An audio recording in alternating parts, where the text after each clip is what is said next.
I really liked our intensity tonight. I thought it was great to be back out on the court. You know, the lights are on, the games count now, and I thought the team responded very well. I loved the beginning, getting to celebrate last year. We got a little video from Allie Gibson, you know, piped back in this place, and then we had to take the court without her for the first time, you know, and try to figure out our identity without a person that's been on the floor for every game for the last 4 years, you know. And so the beginning of the game, I thought obvious, just normal nerves, you know. We missed a couple early shots and figured out the game as we went. We didn't exactly know what they'd do. We had an idea, but we didn't know exactly. And I thought our team adapted very well defensively. And then the lid came off the rim a little bit. And then, you know, if you look at the box score, not a lot of weaknesses on that box score. The team just executed extremely well tonight. And so very pleased with our effort. Jamie, Deven, Scott mentioned at the beginning of the game, but it was kind of electric out there, the video, the banner going up, and your seniors, nice way to start your senior year. Could you just talk a little bit about what the emotion was before the game? Yeah, I think it was a lot of fun just to see that and to reveal that in Gill in front of our fans. But it kind of put a cap on last season and just kind of started this season off right. But in our heads, like, we had to come out and we haven't done anything this season. And so it was a nice way to finish last season and start this season, I guess. That was also, like, good motivation. We saw how good we did last year and, like, getting to see how fun and amazing it was. So just to see that and know where we want our goals or where we want to be headed this year. So. I noticed that you had a slight height advantage in this game. Just going out on a limb. When you're playing a team that's that much smaller, you know, height at every position, is it just, you know, you just stick with your game plan, keep pounding it inside, and then you got open threes if they did exactly what you wanted them, it looked like? Yeah, I thought we protected the basket well.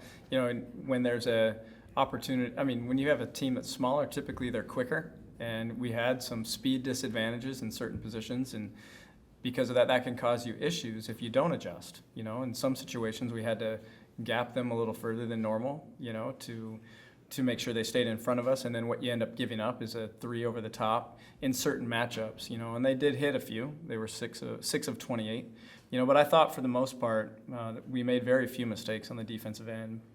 Did a good job keeping them off the line for the most part, and then challenged everything, you know. And then you see what we did on the boards. So that is evident. You know, we made them miss. We had rebounding position, and so I thought the team executed the game plan well. You had a lot of depth last year as well. Look, this year, I mean, it's only the first game. It looks like there's even more players that are going to contribute. Would you agree with that at this point, or is it way too early?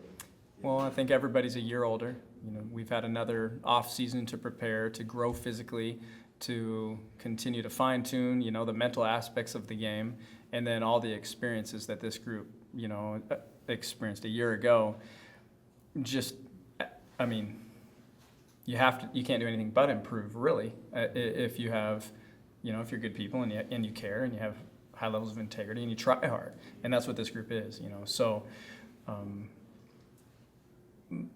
I just feel like the depth has grown immensely from a year ago, and we talked about it. I think everyone on our team is capable of putting up double figures, you know, and that's a good place to be.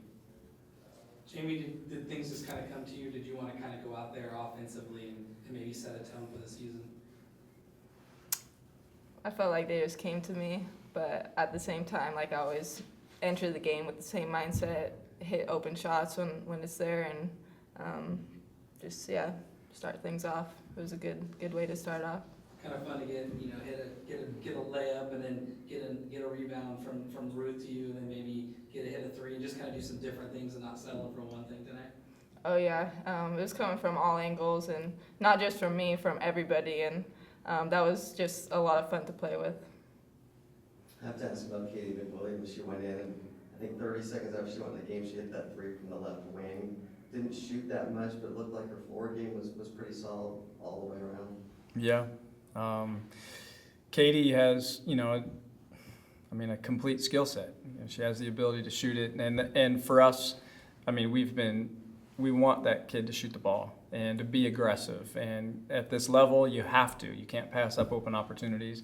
And her nature is to facilitate. And her nature is to get the ball to the next player, the open shot. And can we get a better shot? You know, and her gift is her understanding of the game at 6'2", her vision, and then her ability to pass the ball. I mean, those are things that it's like breathing for her. It's just second nature to see the floor and get the ball to the next player. You know, well, here, if you're open, it has to go up.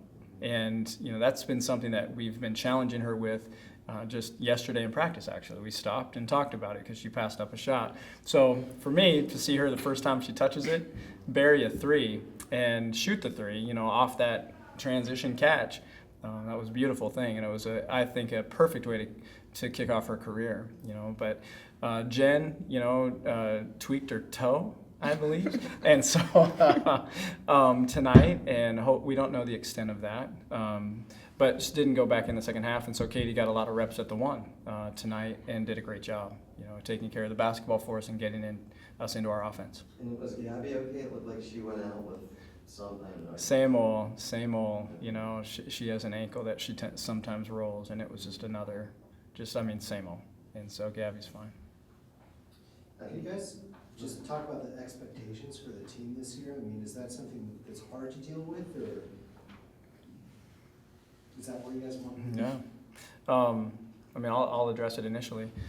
I think every program in the country wants to be, you know, where this team currently is. We're not ranked number one. You know, nobody's saying national title. That's not an expectation that anybody outside of us has, because there's a couple teams that have done that a few times ahead of us. And so, but I think as you build a program, that's where you want to get to, where you're the favorite every night. And there are expectations. That just comes with achieving, you know. And so this group is in that position, and I think that is a normal, natural thing. And they've got the integrity and the character to handle it well, and they are. And we talk about possession by possession, and all those outside expectations don't matter. And Jamie just said it a minute ago. We haven't done anything yet this year, you know. But fortunately, we have the experience of success and the experience of, you know, coming up short a couple times of what we've wanted.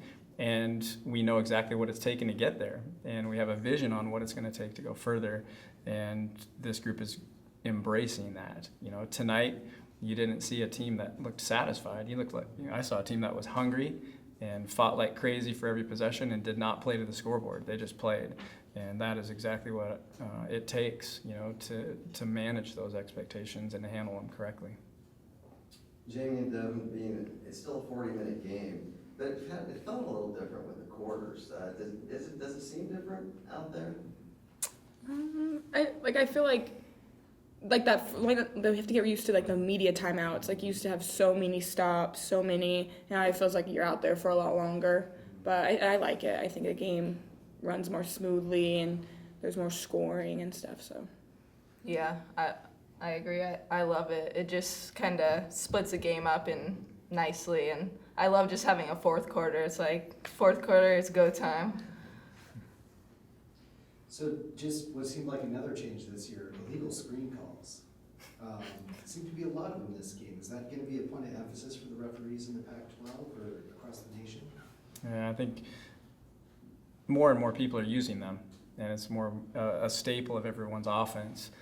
I think guard play in general has improved across the country. It's kind of interesting how things have developed from dribble motion, where everybody's handling the ball and attacking off the dribble, to now incorporating, and there weren't many screens, and now a lot of on-ball screens too, but there's a lot more guards that can handle it because they're used to it. And so the on-ball screen game, I think, is probably maybe the staple of everyone's offense now. And so I think displacement, anything that slows people down, any kind of advantage that you might get, they're looking to call. But I don't know if it's necessarily a point of emphasis. I just think it's beginning of the year. They're trying to keep everything clean from the beginning, And so I know they talk about you screen to roll, you don't roll to screen. And I know that's a phrase that they use in the officials' video. So, tonight when we got called for a couple, I asked our post player, was it a foul? And they said yes. So they understand and they know. And so, but anything it's ticky-tack at the beginning of the year as they're setting the tone. Thanks, guys. Thank you. Yeah, thanks. One more? Yeah. I saw it. What does it mean for the team to be able to rest the starters with such a comfortable lead? I think it just builds confidence and depth for everyone, and it's also fun as starters. I love seeing people that don't get to play as much and go out there and do their thing, and so it's encouraging all around. And what's the mindset going into Portland on Monday? Keep it rolling. Just keep doing our thing, you know. And so this was, you guys didn't get to see it, but this was a continuation of what Italy was for us. You know, those 4 games over there, we got to use some of, you know, some of the sets that we're using now. We incorporated our freshmen. I mean, Katie, this was her first game, but it was really her 7th game. When you think of our exhibition, our scrimmage, and then tonight, you know, and Taylor as well. And so this team is really just progressing nicely, you know. And so next game up, you know, coming up. We are excited, though, to be in Portland. I'll tell you that. I mean, that's a big deal for us. That's where our fan base, you know, the largest portion of Oregon State alums live in Portland. And so that's why we go up there. We don't have to go to Portland. You know, we choose to, you know, to play in front of them. And so it's going to be a great night Monday night. We hope to see a lot of orange in those purple seats. All right. Thank you. Thank you very much. Thank you.